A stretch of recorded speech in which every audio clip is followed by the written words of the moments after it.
They say he doesn't speak, yet his silence screams louder than words. In the deepest corners of the web, and the darkest parts of our minds, lies the story of Slenderman. It's a legend that whispers through the static of our digital age, a tall, dark figure born from a collective nightmare. But where did this modern-day boogeyman truly come from? How did a fictional character crawl out of the internet and into our reality, leaving a trail of fear and tragedy? Today, we journey into the heart of the Whispering Woods, tracing the origins of the faceless man in the suit. We'll uncover how a simple internet contest unleashed a phenomenon that blurred the lines between story and reality. This isn't just a tale of a monster, it's a story about the power of belief, the speed of digital folklore, and the chilling idea that some monsters are not born, but made. Slenderman was born not from ancient folklore, but from pixels and imagination. It all started on June 10th, 2009. An internet forum called Something Awful launched a Photoshop contest, challenging its users to create paranormal images. They were asked to take ordinary photographs and digitally insert something unsettling, something that didn't belong. Among the ghosts and ghouls, a user named Eric Knudsen, under the alias Victor Surge, submitted 2 black and white photos. They depicted groups of children, and lurking in the background of each was a tall, unnaturally thin man in a black suit. He had no face. Knudsen simply titled them The Slender Man. He added snippets of fabricated text, suggesting the children in the photos had vanished, and that the photographer was also missing.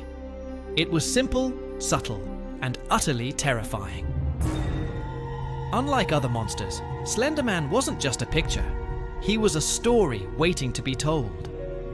The images went viral. The character resonated with a primal fear of the unknown, the figure you see from the corner of your eye, the silent observer in the dark. The myth had found its spark, and the internet was the kindling. He became unstoppable, spreading from one forum to the next like a digital plague, evolving with every new post, every new story. So who or what is the Slender Man? The descriptions are hauntingly consistent. He stands at least 10 feet tall, dressed like a man but moving like a shadow. His limbs are unnaturally long and sometimes described as tentacle-like appendages that can extend to intimidate or capture his prey. And of course, his most defining feature is the one he lacks: a face. No eyes, no mouth, no expression. Just a blank, white canvas onto which we project our deepest fears. Yet, those who claim to have seen him swear they can feel him, watching. His presence is said to induce a specific kind of dread, an illness dubbed slender sickness, characterized by paranoia, nosebleeds, nightmares, and a feeling of being constantly followed. He doesn't need to chase you. His silent, looming presence is enough to break the mind. He lurks in forests, on the edges of suburbia, and in the static of your screen. A predator who doesn't need to be seen to be felt. He is the personification of inescapable dread.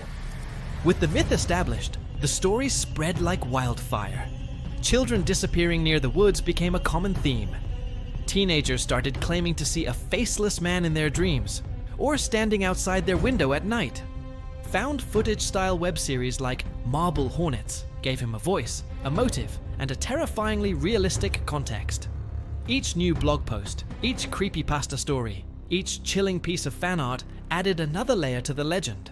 One by one, the stories merged, forming a collective fear that blurred the line between fiction and reality. Slenderman wasn't just a character anymore. He was a shared experience. He became the explanation for that strange noise in the night, the figure in the fog, the reason a child might wander off and not come back. The internet had created a folktale for the 21st century, a monster perfectly suited for an age of digital anxiety and shared information. The more people talked about him, the more real he seemed to become. It wasn't just a myth anymore. It became a movement, a phenomenon known as a tulpa, or a thought form. In some esoteric circles, an entity brought into existence through collective belief. The more people believed in Slenderman, wrote about him, drew him, and feared him, the stronger his presence in our collective consciousness became. That's the real horror of Slenderman. Not the monster itself, but the power of the human mind to make monsters real. He began to manifest in the real world in disturbing ways. People reported sightings in foggy forests and desolate roads. The digital ghost had seemingly crossed over. This is the terrifying core of the legend. The idea that if enough people focus their fear and energy on one concept, that concept can take on a life of its own. Slenderman's shape emerged from the static of our screens, from the ink of our stories, and stepped into the world, proving that sometimes the most dangerous monsters are the ones we create ourselves. Then, in 2014, the legend took a devastating and tragic turn. The line between fiction and reality was irrevocably shattered. In Waukesha, Wisconsin, two 12-year-old girls lured their friend into the woods and attacked her, claiming they did it to become proxies of Slenderman. They believed that by committing this horrific act, they would prove their loyalty to the faceless entity and protect their families from his wrath. The victim miraculously survived, but the incident sent shockwaves across the globe. Suddenly, Slenderman was no longer a scary story shared online.